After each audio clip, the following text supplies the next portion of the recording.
Boa tarde. Vamos conversar um pouco hoje, então, sobre cuidado à infância e puericultura.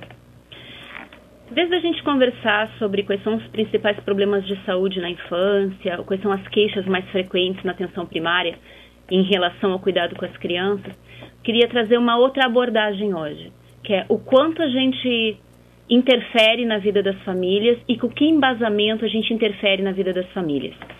Bom, qual é o conceito de puericultura? A gente pode encontrar na literatura vários conceitos. Um conceito que eu trouxe aqui é o que fala como que a puericultura é uma ciência, né? Na verdade, é um conjunto de intervenções baseadas numa ciência que reúne todas as noções fisiologia, higiene, sociologia, suscetíveis de favorecer o desenvolvimento físico e psíquico das crianças, desde o período da gestação até a puberdade.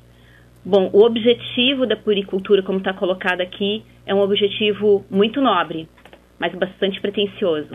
Para a gente conseguir promover o pleno desenvolvimento psíquico e físico das crianças, para que elas atinjam o máximo do seu potencial, a gente precisa entender e precisa interferir nos principais fatores que atuam sobre a saúde dessa criança.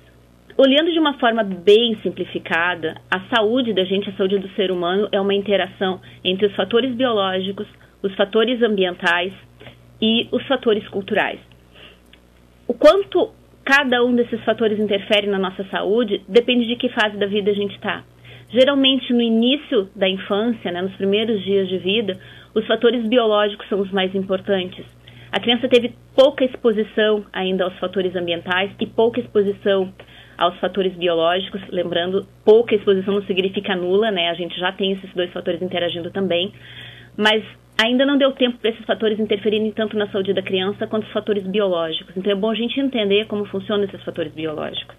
Mas ao longo do desenvolvimento da criança, a gente entender os fatores ambientais, entender a cultura da família da qual a gente está cuidando e que acolhe e que é responsável por aquela criança é muito importante. Senão a gente não consegue ajudar aquela família a se empoderar do cuidado da criança e ajudá-la a se desenvolver de forma plena. Bom, então em que momento começa a puericultura? Durante a gestação? Pode ser. Eu acho que para os médicos de família ela começa no momento em que a gente tem o contato com aquela família pela primeira vez. Por quê? Dos principais fatores que interferem nos cuidados com uma criança ou na saúde plena de uma criança é a forma como ela é cuidada. E um fator que interfere na forma como ela é cuidada é o quanto ela é desejada. Então, se a gente puder interferir nas famílias para que elas reflitam sobre o papel da paternidade, para que elas planejem o momento em que elas queiram assumir esse papel e para que elas só assumam esse papel quando elas realmente o desejarem, ou seja, para que a gente consiga acabar com gestação indesejada nessas famílias, provavelmente a gente vai estar interferindo já para infâncias mais saudáveis e para adultos mais plenamente desenvolvidos. Então, não se perca o momento de conversar sobre paternidade antes da paternidade chegar. Eu acho que para quem é médico de família e trabalha com a longitudinalidade do cuidado de uma família, isso é muito importante. Mas a gente não consegue controlar todos os momentos em que a gente vai entrar em contato com a família. E aí, a partir do momento que a gente recebe a criança, a gente precisa definir como elaborar, junto com aquela família, os cuidados, como recomendar o que deve ser feito ou o que não deve ser feito para aquela criança. Porque é muito frequente a gente encontrar em protocolos o que a criança tem que comer, como ela deve dormir, como ela deve acordar, como ela deve se vestir, e a gente acaba interferindo mesmo na forma como a família cuida da criança, muitas vezes desempoderando a própria família, como se a gente soubesse realmente melhor do que a família o que é melhor para aquela criança.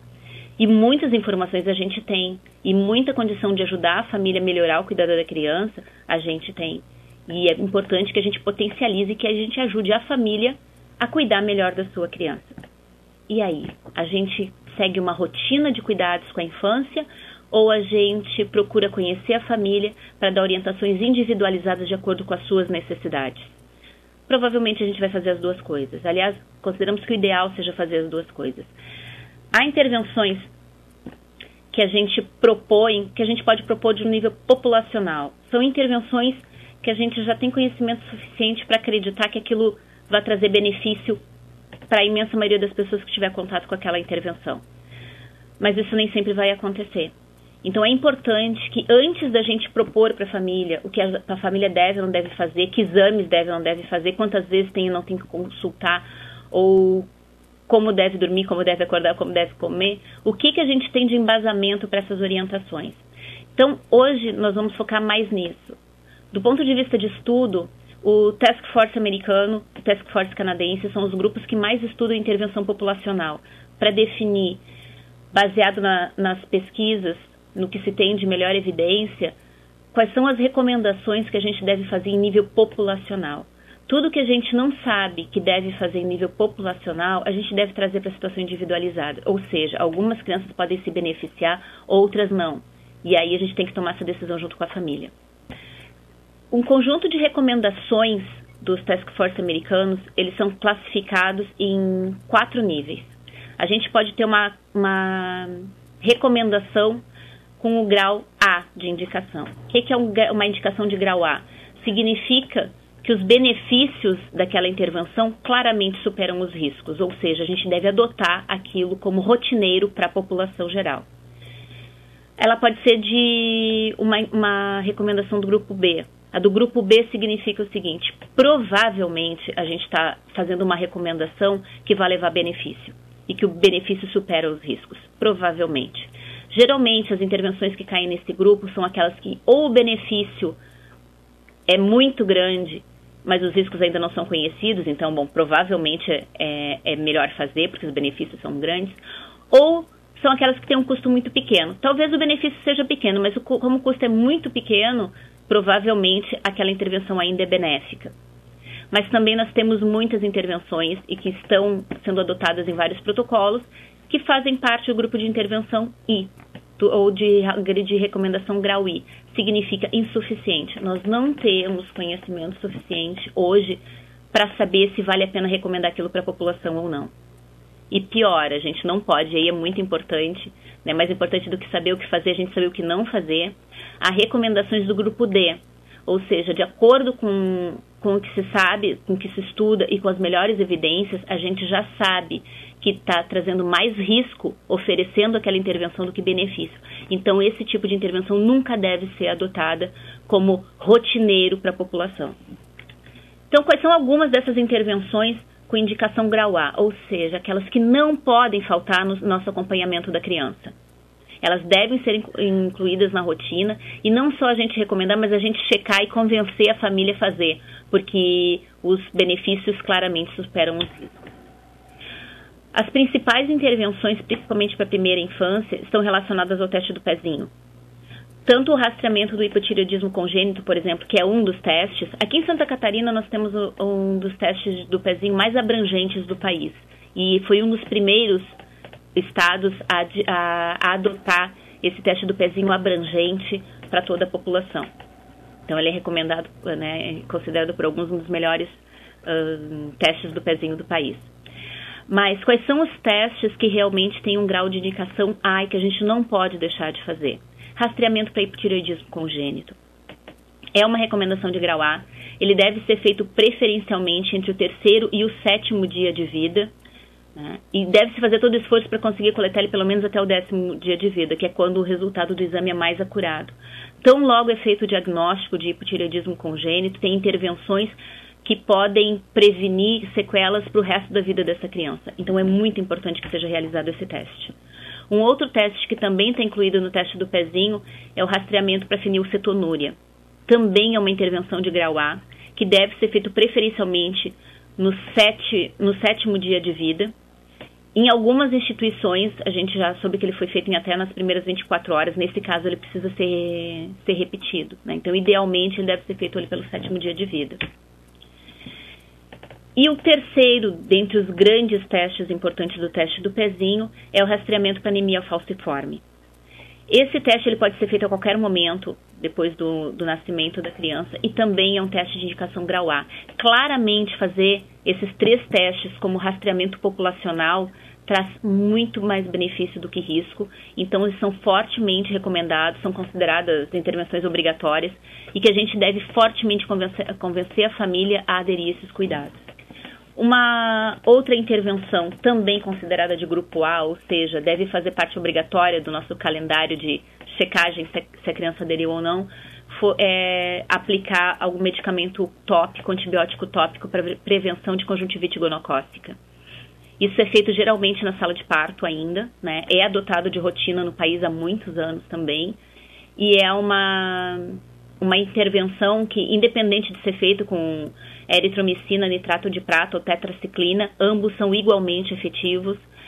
É uma intervenção que realmente previne lesões graves, lesões raras, mas lesões graves da visão da criança. Então, é fortemente recomendado, não pode deixar de fazer parte da nossa puericultura de rotina. Uma outra intervenção que é claramente conhecida como benéfica para a saúde, já várias vezes estudada e que tem cursos específicos tratando só disso, é o aleitamento materno. Então, para a gente não ficar conversando aqui sobre os benefícios do aleitamento materno, que eu acredito que todo mundo já conheça, eu trouxe algumas evidências de intervenções que ajudam a gente a aumentar a adesão ao aleitamento materno. Ou seja, aquilo que vale a pena a gente colocar na nossa prática, organizar as equipes de saúde da família, organizar as clínicas onde a gente trabalha, para oferecer o serviço, porque isso vai aumentar a adesão ao aleitamento materno. São elas as sessões educacionais, tanto realizadas de forma individual como de forma coletiva. As sessões individuais que foram testadas, que são em torno de 30 a 90 minutos, podem aumentar a taxa de adesão ao aleitamento materno entre 20% e 30%. Então, é uma intervenção que vale a pena ser colocada na rotina dos nossos serviços. O apoio pessoal, seja por acolhimento ou seja por telefone, para a família daquela criança que está amamentando, pode aumentar também a taxa de aleitamento, tanto da adesão ao aleitamento, né, que é o aleitamento precoce, quanto a duração do aleitamento materno. Então, também é uma intervenção que tem um bom nível de evidência e que deve fazer parte da nossa rotina. A associação dessas duas intervenções, da atividade educacional associada a essa disponibilidade, seja pessoal, seja por telefone, pode agregar mais 5 a 10% da taxa de adesão do aleitamento materno. Então, vale muito a pena a gente estruturar os serviços para oferecer esse tipo de cuidado. Por outro lado, o oferecimento de materiais escritos, folders, folhetos, etc., não são efetivos para adesão ao aleitamento materno. Eles foram estudados tanto isoladamente quanto associados a outras intervenções educacionais e realmente o papel escrito não se mostrou um recurso efetivo. Então, né, não vale a pena a gente investir recurso nesse tipo de intervenção. Por outro lado, o aconselhamento pelos pares, que são aqueles grupos em que a própria nutriz conversa com a outra nutriz, tiram dúvidas juntas e aproveitam a experiência dos próprios pares para conversar sobre as questões de aleitamento materno. É uma intervenção válida e que aumenta a adesão ao aleitamento materno. E, claro, os grandes vilãs, a oferta de fórmulas infantis, seja em amostra grátis, seja porque a rotina da maternidade por algum motivo, a gente já observou isso em alguns serviços, oferecer para, caso precise, uma fórmula infantil, tem fator fortemente ligado ao abandono do aleitamento materno exclusivo. Então, é uma prática que deve ser abandonada, deve ser combatida, porque realmente atrapalha o aleitamento materno. Bom, há outras situações, como a gente tinha conversado, que provavelmente fazem bem, mas a gente não tem essa clareza assim tão grande. Então, são aquelas intervenções que talvez daqui a alguns anos a gente mude a indicação. Mas hoje, com o conhecimento atual, provavelmente elas fazem mais bem do que mal, então tem justificativo da gente incluir nos programas populacionais de rastreamento. São elas o rastreamento para perda auditiva do recém-nascido, que é o famoso teste da orelhinha, que muitas maternidades já fazem em Santa Catarina também, deve ser oferecido para a população geral. A gente sabe que alguns agravos aumentam a probabilidade da criança ter perda auditiva, como, por exemplo, aquelas crianças que foram internadas em UTI, que têm história familiar de perda auditiva neurosensorial na infância, crianças que nasceram com alguma malformação congênita, principalmente malformação craniana, e algumas infecções, síndromes, etc. Mas metade das crianças que desenvolvem perda auditiva não tem nenhum fator de risco. Então, não vale a pena a gente rastrear fator de risco e aí oferecer o teste da orelhinha para quem tem fator de risco, porque a gente vai perder metade das crianças que perderiam a audição. Então, o recomendado é fazer o rastreamento para todas as crianças, preferencialmente antes de 1 mês de idade. Claramente, nos protocolos de sociedades de pediatria tem aparecido o rastreamento da dislipidemia em crianças. O que a gente sabe hoje sobre rastreamento de dislipidemia em crianças de 6 a 18 anos de idade? Que a gente, provavelmente, é benéfico a gente rastrear a obesidade. O teste é fácil, é pesar, medir, calcular IMC e colocar na curva de crescimento adequada para a idade e sexo da criança. Então, é um exame fácil, barato, acurado e que aumenta a adesão a intervenções que podem melhorar os hábitos de vida da criança, que sejam atividade física, dieta adequada e aconselhamento da criança e da família para eles entenderem e absorverem mudanças do hábito de vida. Os resultados do ponto de vista de impacto no IMC da criança, eles costumam ser modestos. A criança não costuma perder muito tempo ou muito peso ou mudar o percentil drasticamente quando faz parte desses programas de reeducação. E o tempo em que esses benefícios, o tempo de duração desses benefícios depois do término de tratamento, também a gente não tem evidência suficiente para saber qual é a duração deles. Mas é uma intervenção barata, só que para ela valer a pena, para a gente incluir ela como rastreamento, como fazendo parte da nossa rotina, a gente tem que prever um programa de tratamento intensivo para essas crianças. Se a gente não tem como oferecer isso, não vale a pena rastrear. O rastreamento de déficit visual em crianças pequenas, crianças abaixo de 5 anos de idade, a gente deveria dividir em 2 grupos, que são as crianças menores de 3 anos e as crianças entre 3 e 5 anos de idade. Para crianças menores de 3 anos, a gente não sabe se vale a pena fazer o rastreamento. Não tem evidência suficiente para a gente responder essa pergunta. Talvez passar bem, talvez não. A gente não sabe. Agora, para criança entre 3 e 5 anos de idade, há evidências de que uma intervenção precoce, né, nessa idade, pode melhorar os desfechos visuais nessa criança. Então, nesse grupo, vale a pena fazer o rastreamento para distúrbios visuais. Suplementação de ferro para criança, que faz parte do protocolo do Ministério da Saúde desde sempre. O que a gente sabe sobre isso para criança pequena? Para criança de 6 meses a 12 meses, que tem fatores de risco para anemia ferropriva, provavelmente se beneficiam da suplementação rotineira de sulfato ferroso. Essa é uma indicação grau B. Provavelmente os benefícios são maiores do que os riscos. Agora, para a população geral, que não seja população de alto risco para anemia, a gente não sabe.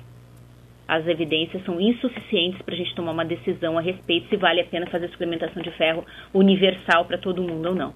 Então, rastrear as crianças de risco e oferecer essa intervenção, oferecer a suplementação de ferro para as crianças com risco de desenvolvimento de anemia, isso sim parece ser benéfico.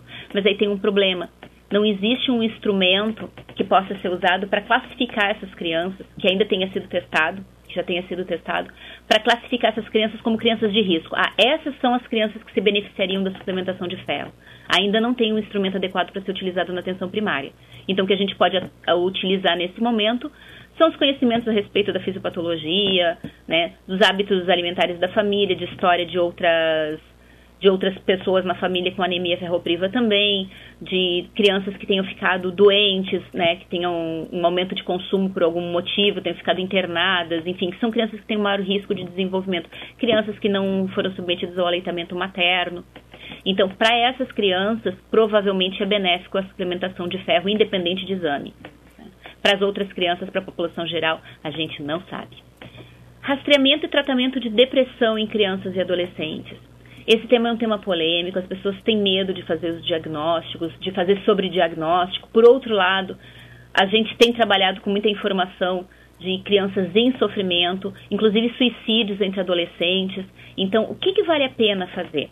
Bom, para crianças e adolescentes entre 12 e 18 anos, a aplicação de questionários já testados, que são o PHQA, ou o BDIPC, que a gente consegue baixar eles da internet, coloca no Google e consegue baixar e fazer a aplicação adequada, e são rápidos para aplicarem durante a consulta, como exames de rastreamento, não de diagnóstico, vale a pena fazer, vale a pena aplicar. Muito provavelmente, é uma indicação de grau B. Né? Por outro lado, para crianças abaixo de 11 anos, né, com 11 anos ou menos, esses instrumentos não funcionam muito bem. Então, para essa faixa etária, a gente não sabe se vale a pena rastrear ou não. Agora vem aquelas intervenções que a gente realmente não sabe se vale a pena fazer. E aí a gente tem que tomar cuidado na hora de propor essa intervenção para as famílias, porque muitas vezes A gente quer convencer as famílias a fazer e nem a gente sabe se aquilo realmente vai trazer benefício para a população. Então, rastreamento de anemia. Vale a pena fazer hemograma de rotina para criança de 1 ano de idade? Tem alguns protocolos que recomendam fazer isso, outros protocolos recomendam a administração de ferro universalmente, né? Na verdade, a gente não sabe. Bom, hematócrito e hemoglobina medir, eles são bem acurados para identificar a anemia ferropriva, embora eles não identifiquem a deficiência de ferro que ainda não provocou anemia. Bom, tudo bem. Mas é um exame que é invasivo, que oferece baixos riscos na intervenção, mas que provoca dor, que provoca falso positivo, que provoca ansiedade. E além de ter custos, né? Bom, isso para quê? Para identificar a anemia, tratar e provavelmente prevenir algum desfecho relacionado à anemia. Bom, o tratamento para anemia também tem resultados duvidosos. Primeiro, por conta da baixa adesão. Entre a gente prescrever e a família adotar a administração de ferro de forma adequada e tratar, já vai uma boa diferença. A taxa de abandono para tratamento de anemia costuma ser muito grande na literatura internacional. Por outro lado, grande parte desses casos em que se faz o diagnóstico da anemia, eles resolvem espontaneamente. Então, o quanto dessas crianças melhoraram por causa do tratamento que foi prescrito, ou o quanto melhoraram porque iam melhorar de alguma forma, a gente também não sabe. Então, é difícil de medir qual é o impacto real desse rastreamento. Por isso, hoje, com o conhecimento atual, a gente não sabe se vale a pena recomendar hemograma de rotina para essas crianças ou não. O rastreamento da displasia de quadril, que é muito frequentemente recomendado como parte do exame físico rotineiro do recém-nascido, que são os famosos testes de Barlow e Ortolani, também a gente não sabe qual é a real utilidade dos mesmos. Por mais tradicionais que eles sejam, mesmo quando associados, como alguns serviços associam, ou a ultrassonografia como exame de rastreamento para displasia de quadril, também não se sabe se essa é uma intervenção que vai trazer algum benefício ou não. Apesar de alguns fatores de risco, de existirem alguns fatores de risco para dislipidemia de quadril, alguns já identificados, como sexo feminino, história familiar, apresentação pélvica ou alterações posturais intrauterinas, a maioria dos casos de displasia de quadril também não está associada a nenhum grupo de risco. Então, ou se recomendaria para a população toda, ou não se recomendaria. O tratamento, os exames, eles têm baixa acurácia. Então, a gente tem uma boa probabilidade de ter falsos negativos e de ter falsos positivos, independente do esquema de rastreamento que a gente adota. Por isso, a limitação. E para aqueles para os quais se propôs um tratamento, o tratamento também tem riscos. O próprio tratamento pode provocar lesões raras mais graves, como a necrose avascular, como alterações do desenvolvimento e atraso do desenvolvimento do quadril e eventual destruição da articulação. Então, é necessário colocar os riscos e benefícios numa balança para a gente tomar a decisão se vale a pena fazer isso como rastreamento rotineiro ou não. E hoje a gente não consegue fazer isso. Então não é uma recomendação, a gente não tem como recomendar isso como sendo uma prática aceitável que realmente vai trazer benefício, a gente não sabe. Há uma preocupação bem grande e crescente com a encefalopatia por hiperbilirrubinemia, que pode se desenvolver em crianças que inclusive não desenvolveram nem icterícia. Então valeria a pena ou não valeria a pena fazer rastreamento de hiperbilirrubinemia com a intenção de prevenir a encefalopatia? A gente não sabe. E a gente não sabe porque esse é um evento raro, embora extremamente grave, então se a gente conseguisse prevenir, seria realmente benéfico. Mas o exame tem limitações, não tem estudos suficientes para comprovar que a intervenção seja benéfica. Então, hoje a gente não tem como recomendar, embora alguns protocolos internacionais recomendem fazer isso como rastreamento rotineiro. Agora sim, o rastreamento da dislipidemia em crianças, que consta em vários protocolos de sociedades de pediatria. Qual é o nosso conhecimento a respeito? Bom, colesterol total, HDL e LDL são exames extremamente acurados para identificar alterações do perfil dislipidêmico da criança. Então, sim, dá para fazer o diagnóstico se a criança tem dislipidemia ou não, pedindo esses exames. A questão é, o que significa a alteração nesses exames? A gente não sabe. Não dá para predizer que uma criança que teve dislipidemia na infância vai ter dislipidemia na vida adulta.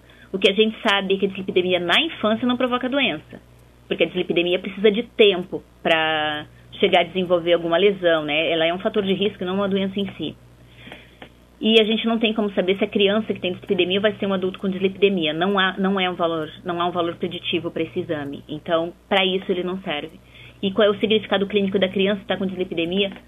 A gente também não sabe. Então, orientar hábitos de vida saudável como rastreamento, sim. Isso é muito importante. A gente ensinar as crianças a gostar dos alimentos que fazem bem, a ter prática desportiva, combater a obesidade, que hoje já está atingindo 30% de sobrepeso e obesidade na infância, isso é importante. Agora, fazer um exame de sangue para identificar dislipidemia, a gente ainda não sabe qual é o impacto que isso vai ter. Rastreamento para atraso na fala e em linguagem em crianças com menos de 5 anos. Bom, a intervenção precoce em distúrbios de fala parece trazer benefício. O problema é como conseguir fazer esses diagnósticos de forma adequada na atenção primária em crianças menores. Não tem nenhum instrumento validado para utilização na atenção primária que identifique adequadamente quais são as crianças que precisariam passar por uma intervenção diferenciada. Então, hoje a gente não tem informação suficiente para fazer uma recomendação a respeito. Pode ser que seja benéfico, pode ser que não, a gente não sabe. E agora sim, intervenção que não deve ser feita. Das últimas revisões de puericultura que foram publicadas no Task Force americano, tem um rastreamento em especial que a gente vê sendo adotado com muita frequência em certos serviços e que não deve ser adotado. Diferente das intervenções que eu estava falando até agora, daquelas de indicação grau I, em que a gente não sabe se pode ser benéfico ou não, que pode ser que sim, pode ser que não, essa aqui claramente os riscos da gente colocar isso como intervenção populacional são superiores aos benefícios, então elas não devem fazer parte do nosso exame físico de rotina, que é a pesquisa de escoliose idiopática que se coloca muitas vezes no exame físico de rotina dos adolescentes. Se o adolescente traz a queixa de dor ou de preocupação porque acha que a coluna está torta, ou se algum familiar traz essa preocupação, aí a gente deve realizar o exame físico e pesquisar. Nesse caso, a gente não está fazendo rastreamento populacional, a gente está fazendo investigação clínica de uma queixa. Aquela criança está com uma queixa, então aquela criança eu vou avaliar. Aí a gente deveria avaliar a simetria de ombro, a simetria de escápula, a simetria de quadril, né? E se for necessário, sim, encaminhar para um exame de radiologia, né? Um exame de radiografia da coluna, para identificar se tem realmente algum desvio, qual é o grau do desvio, para fazer a intervenção, porque o tratamento adequado da escoliose, ela pode ajudar a prevenir problemas de mobilidade e ajudar a controlar a dor. Então, para essas crianças, para esses adolescentes, é benéfico procurar. Agora, para quem está assintomático, como rotineiro, vou avaliar todos os adolescentes para procurar, não se faz. E por que não se faz? Porque corre o risco de a gente achar desnecessariamente crianças que vão ser imobilizadas, com toda a repercussão que uma imobilização desnecessária pode estar, que vai ser encaminhada para outros exames, para outros especialistas, para outras intervenções, sem a criança ter nada, sem a criança estar sentindo nada e sem que aquela escoliose esteja realmente provocando algum problema. Quando a escoliose provoca algum problema, ela deve ser avaliada. Mas eu fazer isso como rastreamento populacional não faz eu identificar mais precocemente essas crianças que realmente precisam ser submetidas a alguma intervenção. Então, não se faz. Isso, assim, foi um apanhado geral do que a gente tem de evidência de algumas coisas que a gente costuma recomendar nas nossas rotinas de puericultura. Fora isso, e mais importante do que isso, é a gente admitir que tem muita coisa que a gente ainda não sabe. E a gente precisa conversar com as famílias sobre isso. Aquilo que a gente sabe e que tem uma boa probabilidade de trazer benefício para a saúde da população, a gente tem que procurar, através de grupos, através de conversas, através de organização do próprio serviço de saúde, garantir que as crianças tenham acesso e acesso adequado e oportuno àquelas intervenções.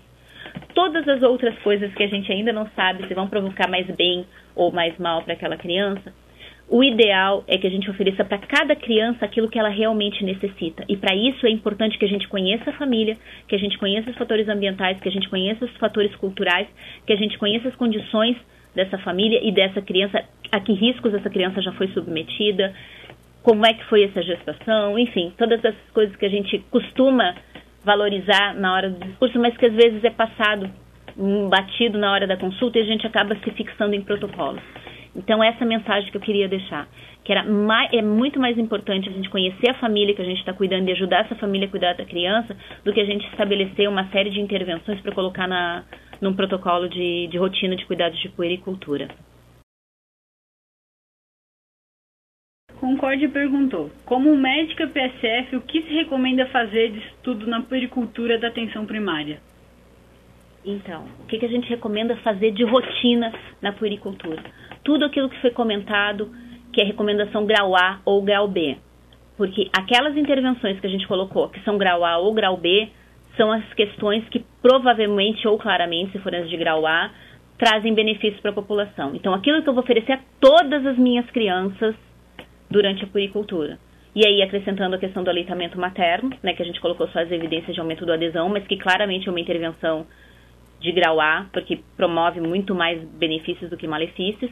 E a questão da imunização, que eu não chamei a atenção aqui, porque dificilmente dá mais discussão, mas que também, do nosso calendário que a gente utiliza atualmente no Brasil, o de hoje, né, o mais tradicional que a gente utiliza no Brasil, a imensa maioria das vacinas tem indicação grau A também. Então, é teste do pezinho, teste da orelhinha, aleitamento materno, imunização adequada e oportuna, né? Vamos diminuir a probabilidade de ter vacinas atrasadas.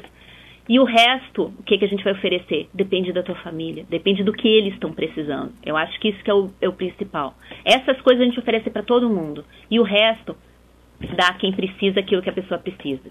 Coronel Freitas disse que gostaria de saber se algum município tem registrado o protocolo da saúde da criança. Florianópolis tem um protocolo de saúde da criança. Eu não sei se essa é a pergunta. A gente tem o protocolo registrado, está publicado, se eu não me engano, na página da prefeitura, que vocês podem olhar, PMS-SC-Gov.br, que está passando por discussões justamente por questão de adequação às evidências científicas, porque a gente acaba promovendo também várias intervenções na vida das famílias sem ter certeza de que essas intervenções vão realmente trazer algum benefício, então também está em discussão, né? Mas tem o protocolo do Ministério da Saúde, enfim, acho que é facilmente identificado assim, nos municípios a gente checar os protocolos, inclusive fazer análise crítica dos mesmos, acho que isso é importante. Pessoal, gostaria de agradecer a participação de todos e também da palestrante, a doutora Ana. E eu conto com a participação de vocês nos próximos workshops e webconferências das próximas semanas. Agora a doutora Ana pode se despedir de vocês. Bom, obrigada pelo encontro. Né? A gente continua à disposição para conversar em outros momentos, se fizerem necessários. Né? E tenham todos um bom trabalho, um bom e importante trabalho que todos nós executamos. Boa tarde.